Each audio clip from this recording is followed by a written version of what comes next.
السلام نے فرما دیا ایک شخص آئے گا تمہاری مجلس میں تو فرمایا وہ جنتی ہے. وہ کیا ہے؟ جنتی ہے. جب ایسی بات ہوتی تو صحابہ کرام بڑے شوق کے ساتھ بھئی دیکھتے ہیں کون سا خوش قسمت آتا ہے. تو کہتے ہیں کہ تھوڑی دیر کے بعد ایک انصاری آیا. ایک انصاری تھا, ہاتھ میں جوتا پکڑا ہوا تھا, دائیں ہاتھ میں اس کے جوتا تھا, اس کی داڑھی سے پانی کے قطرے گر رہے تھے, سادہ سا انسان تھا. آیا, سلام کی اور چلا گیا. دوسرا دن جب ہوا پھر آقا علیہ السلام نے فرمایا کہ تمہاری مجلس میں ابھی ایک شخص آئے گا جو جنتی ہوگا. جو کیا ہوگا؟ جنتی ہوگا. پھر ہم دیکھنا شروع کر دیا کون آتا ہے خوش قسمت. پھر وہی سارا معاملہ, وہی شخص آیا, اسی حالت میں آیا جس حالت میں پہلے آیا تھا. ہاتھ میں جوتا پکڑا ہوا ہے, سادہ سی حالت ہے.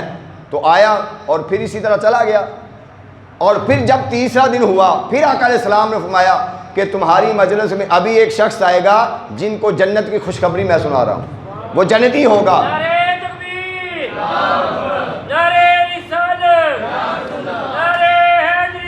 اب وہ جب شخص چلا گیا, جب وہ شخص چلا گیا اسی حالت میں آیا اور چلا گیا, سلام کر کے چلا گیا, تو آقا علیہ السلام بھی مجلس سے اٹھ کر چلے گئے, تشریف لے گئے.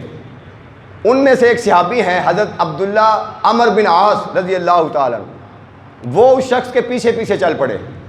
اس کے پیچھے پیچھے چل پڑے, بھئی میں دیکھوں تو صحیح کون سا یہ عمل کرتا ہے کہ جس کو آقا علیہ السلام نے 3 دن مسلسل جنت کی خوشخبری سنائی ہے.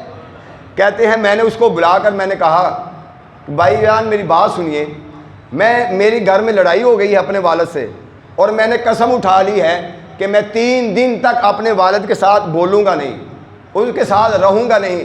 لہذا میں آپ سے یہ درخواست کرتا ہوں کہ وہ 3 دن مجھے اپنے گھر میں رکھ لیں, اپنے پاس رکھ لیں. اب وہ مہمان نواز لوگ تھے, ہماری طرح کے نہیں دوڑ جاؤ, ایسے نہیں تھے. کہا ٹھیک ہے آ جائیں, گھر لے گئے. تو وہ صحابی گئے کسی اور مقصد کے لیے تھے, 3 دن اس کے گھر میں گزارے. اور کہتے ہیں میں یہ دیکھتا کہ وہ تو تہجد کی نماز بھی نہیں پڑھتا, بس اللہ اللہ کرتا ہے, اذان کا وقت ہوتا ہے اٹھتا ہے, تسبیحات کرتا ہے, فجر کی نماز ادا کرتا ہے, پھر زبان میں کچھ نہ کچھ پڑھتا رہتا ہے, بالکل سادہ سی زندگی ہے. جب میں نے 3 دن گزارے میری عقل میں کوئی بات نہ آئی کہ میں اب کیسے فیصلہ کروں کہ کس نیکی پر آقا علیہ السلام نے فرمایا کہ یہ جنتی ہے.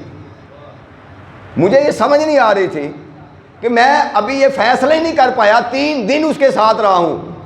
بھئی اس نے تہجد کی نماز بھی نہیں پڑھی, ہم تہجدیں پڑھنے والے ہیں, آقا علیہ السلام اس کو جنت کی خوشخبری سنا رہے ہیں. تو آخرکار میں نے اس سے پوچھ ہی لیا, بھئی میں نہ تو اپنے والد سے میری کوئی لڑائی ہوئی ہے اور نہ ہی میں نے کوئی ایسی قسم اٹھائی ہے, میں صرف ایک بہانے سے آپ کے ساتھ رہنا چاہتا تھا 3 دن. دیکھیں صحابہ اکرام کی تلاش, یعنی حق کی تلاش, نیکی کی تلاش میں جستجو دیکھیں کیسے آگے نکلتے کہ اس بندے کا عمل پر تلاش کریں جس وجہ سے آقا علیہ السلام نے فرمایا یہ جنتی ہے. اس کو کہتے ہیں کہ نیکی میں سبقت, آگے بڑھنا. ان کاموں میں ہم آگے نہیں بڑھتے, حسد میں, بغض میں, کینے میں آگے بڑھتے ہیں. اس کے پاس یہ دولت کیوں آ گئی, یہ نعمت کیوں آ گئی, اس سے چھن جائے, میرے پاس رہے یا نہ رہے, یہ تباہ و برباد ہو جائے. کوئی تباہ و برباد ہوئے, اس کا نقصان ہو, ہم خوش ہوتے ہیں, دعا نہیں کرتے کسی کے لیے. اللہ نے اس کو دولت دی ہے, اللہ اس کے لیے برکت ڈالے, اللہ اس کو اس کی زندگی میں خیر رکھے. خیر کی دعا نہیں کریں گے, یہ دل میں کرتے رہیں گے کہ یہ اس کے پاس دیکھتے ہی امیر کیسے بن گیا. اور ہمارا حسد جو ہے نا وہ ہوتا ہی سارا اسی بات پر ہے, دولت پر. دولت کے پجاری ہیں ہم. تو اس صحابی نے کہا کہ بھائی مجھے آج یہ بتا ہی دیں آپ کون سا ایسا عمل کرتے ہو جس وجہ سے آقا علیہ السلام نے 3 دن آپ کو فرمایا, آپ کے لیے فرمایا کہ آپ جنتی ہیں. میں تو 3 دن آپ کے ساتھ اس لیے رہا ہوں کہ میں اندازہ کر سکوں کوئی آپ کا ہم سے کوئی الگ سے عمل کون سا ہے, الگ سے عمل کون سا ہے. مجھے تو کوئی سمجھ نہیں آئی, آپ خود بتا دیں. تو اس صحابی نے کہا کہ میں آپ کو بتاؤں میرا عمل کیا ہے. میں نمازیں آپ کے سامنے ہیں, جتنی میں نمازیں پڑھتا ہوں, عبادات آپ کے سامنے ہیں, کوئی ایکسٹرا عبادت نہیں ہے. ہاں ایک کام میں ضرور کرتا ہوں, میں نے زندگی بھر کبھی کسی سے حسد نہیں کیا. کبھی زندگی کسی سے بغض نہیں رکھا، کینہ نہیں رکھا، حسد نہیں رکھا.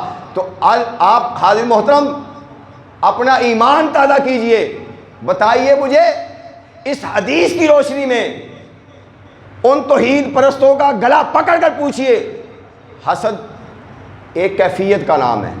حسد ایک کیفیت کا نام ہے جو ماتھے پر نہیں لکھی ہوتی، جو دل کے اندر ہوتی ہے. حسد کوئی کر رہا ہے، آپ کو کیا پتا حسد کر رہا ہے یا نہیں کر رہا؟ یہ ایک دل کی کیفیت کا نام ہے. مصطفیٰ نے 3 دن خوشخبری سنا کر اس بات کا اعلان کر دیا کہ مصطفیٰ دل کی کیفیت کو بھی جانتے ہیں کہ فلاں